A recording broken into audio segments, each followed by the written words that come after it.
You're listening to CFUV 101.9 FM in Victoria. We also stream online at cfuv.uvic.ca, and this is Winds of Change. So I'm Jen, and I have an interview with the Vancouver Island Dog Rescue Society with Shannon, and we were just talking about the problem of overpopulation of northern breed dogs and other dogs in Canada. So here it is. First off, can you introduce yourself and tell me a little bit about your organization, Vancouver Island Dog Rescue Society? So my name is Shannon. I'm one of the founding members of Vancouver Island Dogs Rescue Society. We've been in operation for a year and a half now. We do all of Vancouver Island, so anywhere from Victoria, mostly up until Campbell River, but we do have a dog in care in Alert Bay right now, so a little bit further away. We only rescue within Western Canada, so British Columbia, Alberta, Saskatchewan, Northwest Territories, up that way. You rescue many breeds, but I was reading on your website that you mainly rescue northern breeds. Why is that? Mostly, I own 2 Huskies myself, so personally for me, it's love of the breed. And there's a few other ladies in our rescue who are also partial to Huskies and the northern breeds like Malamutes and Akitas and that type of dog. A lot of it, too, is that they're working dogs and they don't do very well in the shelters. Mm-hmm. They get kennel crazy. So they've got a lot of energy. They like to run. They like to work and train and work their brain. So once they start getting all kennel crazy and they are jumpy and barky and that, it's harder to sell them to a potential adopter that just sees a crazy dog in a kennel, and yeah, they just don't do well. It's better for them to be in home situations and part of the family, and yeah. Okay, so can you speak to why people would rescue internationally as opposed to in Canada? I don't have an answer for why they would rescue internationally, other than that they don't know what's going on in Canada and aren't aware of how many dogs are being euthanized here, but they're seeing problems in other countries and places like California. You'll see on Facebook a lot of the dogs being shared that says, they have 36 hours to live, and they make a big hype about it, so there's a lot of media attention around it, and we don't have a lot of that for the Canadian dogs. So I think mostly it's just that our dogs are getting overlooked. Mm-hmm. So you mentioned that we do have overpopulation. Can you highlight kind of that issue in Canada? Absolutely. So lots of people think that we don't have overpopulation issues here. We most definitely do. The north especially, so northern British Columbia, northern Alberta, all the way across all the provinces. They're really remote. There's not a lot of shelters. There's not a lot of vets up there either, and so dogs aren't getting spayed and neutered, and they're just breeding, and there's packs of dogs that live outside, and they just keep proliferating. And one of the ways to control the dogs up there, you don't hear a lot about, is that dog shoots occur regularly on lots of the reserves and the remote communities. That's often one of the few methods they have to control them. So a lot of the rescues are starting to build more relationships with those communities and work towards longer-lasting solutions, because once the dogs start breeding again, it just happens all over again. So it's not very pretty. Right. So you mentioned just kind of like shooting. That reminds me a lot of the culling that happened in Whistler in 2010, which was like they killed like 56 dogs because they didn't have enough business after the Vancouver Olympics. Can you I know you weren't around since your organization was only started about a year and a half ago, but what could have been done differently in that situation for those dogs and what happened to them? Well, it's a good time to bring it up right now because the company that actually bought that company and who was trying to run a more ethical business, and that has finally decided to close their doors. So there's actually the rest of those dogs are being put up for adoption. Wow. So whereas the other company just went in and shot them all and killed them in really inhumane ways, this company has contacted, I think it's WAGS, it's the Whistler Adoption Shelter, and they're trying to place a lot of the dogs. So there's some in the Victoria shelter. I think some went up north to be rehomed and that. So they're doing a really good job reaching out, and those dogs also, they're a lot harder to place because they're working dogs. They're not pets. They could be trained to be pets, but they've lived outside. They've had a job. They're a little bit different than just a pet dog. So my own dogs came from a dog sled team, and I've just visiting the other dogs on the sled team and knowing that they're related to my dogs, they're totally different.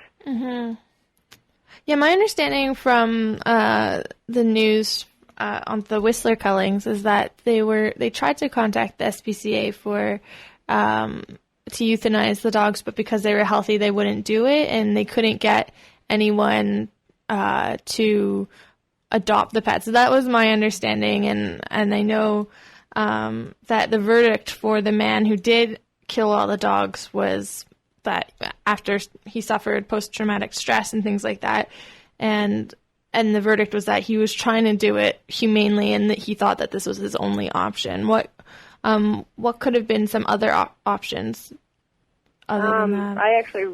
I did rescue at the time. I was just with a different rescue, and one that actually did importing, so I have seen both sides of it. So it's interesting to be on the other side now and be pro-rescuing locally. But I was with that rescue, which also I preferred to foster huskies in that, and it was well known that we did huskies, and nobody ever contacted our rescue. Interesting. So it might have just been... I don't think they did a very good job at reaching out, or they might have said they did, but I don't think they did at all. And the SPCA, I think, put out a statement saying after that they would have helped if they had known. Right. So maybe it was just a lack of continued effort on the part of the company. Yeah. Cheaper and less work.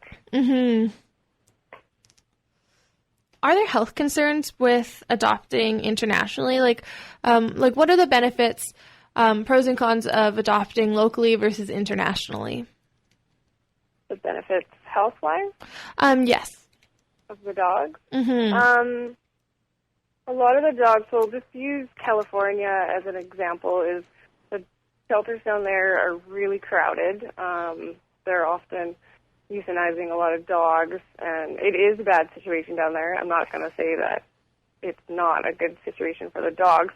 They are being euthanized down there. Their shelters are full as well, but because they're so full, there's often parvo and distemper, which are highly contagious. The puppies are very susceptible to them, so lots of the puppies being pulled out of there have those viruses. And lots of those, I think it's parvo is lifelong, so once you've got it, you've got it. And the mortality rate is really high. Another thing that's not as severe, but it's rampant through those kennels down there, is kennel cough. So it's just like a human flu, but it can take out small dogs or young dogs and older dogs, or dogs with underlying autoimmune disorders and that. So, and bringing dogs up, you only need rabies to cross the border. So technically, you can get your dog across the border with parvo and distemper as long as you have your rabies, and that's kind of sketchy. I heard of 2 dogs just this year being brought up from Mexico, and they passed away from distemper once they were here. So it is pretty risky, and really, like, you could bring in a disease across the border within several hours and start infecting dogs here if they're not being vetted properly. I've also heard of another dog that was brought up from California with her spay certificate, and the person bringing her up paid for the spay. And after she got here, she was examined by another vet who said, yep, she's been spayed. And then she went to her adoptive home, and a few weeks later, she had puppies. Oh. Which is impossible if you've had a spay, because they actually removed the uterus in a spay, so not like it was an accident, so Mm-hmm. you don't really know what you're getting. Right. You never really know what you're getting with any dog, but the accountability, that kind of thing just isn't there, the relationships. We have really good relationships with the shelters we work with up here. We're all on first-name basis. We know what vets they're using. We have all the paperwork, and we continually work with these shelters, so it works really well, and we don't seem to have those kinds of problems. Mm-hmm. So accountability is really what's key to your organization, do you feel? Yeah, well, I think some of the vets, like, there's going to be some that aren't the most ethical, and they've figured out that the Canadians with the big hearts are going to come down and rescue these dogs, and they can get away with by maybe just making an incision and sewing it back up so it looks like a stay and doesn't cost them anything. Right. No time involved, and then there's no accountability because someone up here, it's going to be a lot of work to go after someone down there. Right. And if you are with a rescue up here and you have had something like that happen, rescues don't generally have any money, so you can't go to the courts or through the law, so probably just hope it doesn't happen again. Mm-hmm. So we've talked about like the physical health effects of these animals that are being imported. What would be the psychological effects, such as like through extensive travel, they go through many different hands, and they have to adapt to a new environment? How would that affect the dogs that would be imported, and how would that affect any current dogs that might be already in the household? That part, it depends on how you're transporting the dog, so you can do it through ground transport or through air. Mostly we do air transport, so we rescue a lot from Saskatchewan. There's a lot of full shelters over there, so we get to see who needs help and that. They send the dogs that they think are most ready, and we match them up as best we can with fosters and adoptive homes. So we know if the dog's nervous and that, and they take really good care of them. They have water dishes and all their beds and toys and things in the kennel. So we try our best to avoid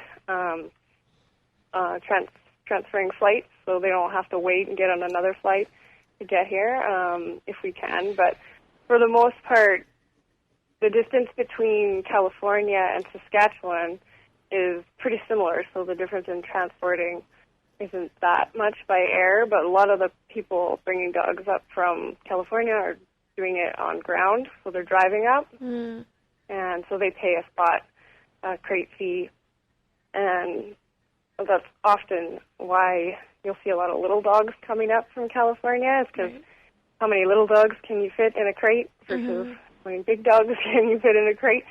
So if you're paying the crate fee and you can fit 4 dogs in that crate, it's cheaper. So that's one factor. So there's more dogs packed in smaller spaces, which back to the vetting and the health part of that is that can be really severe, because if it just takes one dog to have one of those diseases and they're all in a van for 20 hours together, things are going to spread. And then who says that transporter van is actually disinfecting after each transport? Probably not, I would guess. Hopefully they are. But, yeah. And another argument that we hear a lot is, it's not so much an argument, but a question, is that, well, isn't bringing up dogs from California or from down north or Saskatchewan the same thing, because the distance is the same? The major difference is the population and the population density. So California has as many people in it as all of Canada. Yeah. So that's a huge factor, whereas like the Northwest Territories, the Yukon, out that way has about a couple 100,000 people, I think. So there's a lot of help in California for the dogs down there. There's a lot of people. There's surrounding states that are full of people. And up north, well, there's not really anything around the north, so it's pretty vast. There's not very many shelters up there either, so the shelters up there are also full. They don't have the same media attention that the ones in California get, so they're just overlooked a lot. So you mentioned that you do a fostering program. Can you tell me what it is and why it's important for dogs coming over to the island? Yeah, so we have foster homes. Generally, our rescues, it's probably, I would say, a small to medium-sized rescue. We only will take about 8 dogs at a time. We feel that ensures them the best care. We can keep up with the fosters. We just don't want to get really big. We don't want to grow too big because it really is about the care of the dogs and getting them the proper training and all that. So we keep about 8 dogs in care at a time, and they're all in foster homes. They're part of the person's life, so just treated like their other dogs. They're part of the family. They go out on walks and do stuff with the family, and they're in the house, and it's just great. I love fostering. I'm on my 19th foster dog right now. I'm one of the few that haven't, we call it foster failure, so I haven't kept any. But it's really rewarding. It's really sad to see them go. Like the one I have right now, I've had him for almost 4 months, so he really is a part of my life. It's really sad when they go, but you see the adoptive family, you've got to know them through emails and phone calls, and they've come up to meet the dog. And when you know it's a match and you see how excited they are, and there's often kids, and it makes it so much easier. It's basically what you facilitated. Right. So would they have ever gotten to this point if it hadn't been for you? And I find the other part that makes it a lot easier for me is that I get to see the pictures of the dogs that are coming up next that are needing help. There's always more. So if I kept that dog, I might not be a foster anymore because I'd already too many dogs to want to foster again. So we lose a lot of our fosters that way. They keep the dog and then they don't want to foster anymore. So that's what I use as part of my tool is that, well, who do I get next? So that's kind of how I look at it. What happens if nobody does adopt the dogs that are being fostered? Has that ever happened? No. Nope, everyone, okay, they all get adopted. Yeah, somebody always comes around. That's great. Okay, so just something you mentioned earlier that you used to work for an import rescue society. Why did you personally switch from an import to a local rescue society? So I started off with the import rescue. I saw, it was in one of the major newspapers, there was a story about a dog that was in Taiwan, and it was a beautiful husky, and since I love huskies, I read the article, and the dog was in really not good situation, and the lady had brought her over and then talked about foster homes and how they needed foster homes. So I had never been involved in rescue before. I didn't know anything about it.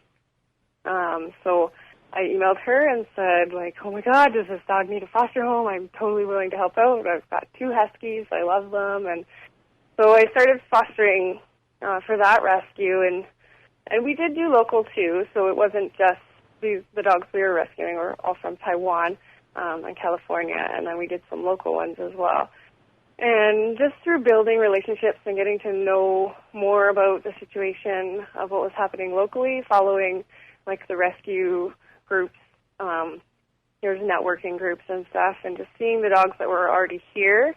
There's a few of us that just started to feel a little uncomfortable bringing dogs in when we have a problem here already. So basically, like, we're not helping the other country by bringing in dogs, and we're not really helping our own if we're only taking a couple. So we decided to leave and start our own rescue and be totally within Canada. Okay. So again, back to this issue of overpopulation in Canada. Do you know, just BC specifically, what their current kind of like euthanization policy is, or kind of what the rate is for animals that are in shelters that do euthanize? It depends on what kind of shelter. So there's SPCA shelters and there's city-run shelters. There's all different kinds. So out in Quebec, we hear a lot that they still do gassing and stuff there, so overpopulation is really bad up there. A lot of the dogs, when people compare the euthanization rate of the shelters down south, like in the States, to the ones up here, a lot of them are overlooking the fact that a lot of the dogs up here don't even make it to the shelter. They often die before they even get there. So it's kind of skewed if you even have any stats on the shelter euthanization rates, because you're not seeing the dogs that aren't making it there. So what about those 3 dogs in the bush, and the rescue was only able to take 1, and 2 were left, and now they've had puppies, and how many of the puppies lived, and it's pretty much immeasurable. Right. We actually had that happen to us just this summer. There's a volunteer out in a remote area feeding some stray dogs, and she posted them on one of the rescue groups and said who would like to help with these dogs, and we volunteered for 1, and nobody volunteered for the rest. So I don't know where those dogs are now, if they were ever even helped, but that happens often. Right. So those dogs aren't being taken into consideration, and a few of them were actually pregnant, so what happened to the puppies, I don't know. Right. So now that we've kind of highlighted all the main issues, what can our listeners do that can help contribute to their cause, either as potential dog owners or as just interested in helping out with your rescue? We have a Facebook page, and it's really active. They can join our Facebook page. It's Vancouver Island Dogs Rescue Society. You'll see the dogs that we have up for adoption there, and you can share them. Often that's how our dogs get adopted, is the social media. They're on Pet Finder and our website and that, and just word of mouth that we're here and we've got dogs available, and there is no budget for marketing and rescue, so it's all through people talking and people sharing and saying, hey, like, did you know this group did this, and they've got these dogs, and they rescue from within Canada, and this is why. We actually have a page on our website, and it's called Why We Don't Import. So it's got a lot of links, pictures, and just information. There's a lot of myths about importing and that, and so we're trying to just break some of those myths and share some knowledge of what we've learned, because I did used to be with an import rescue. I've learned a lot, so a lot of that information is on there. Our website is www.islanddogsrescue.com. Just basically sharing and getting the word out, and it all counts. Great. And Leslie, so you just mentioned some myths. Are there any that weren't brought up in this interview that you think that people should know about and know kind of the counter argument to them?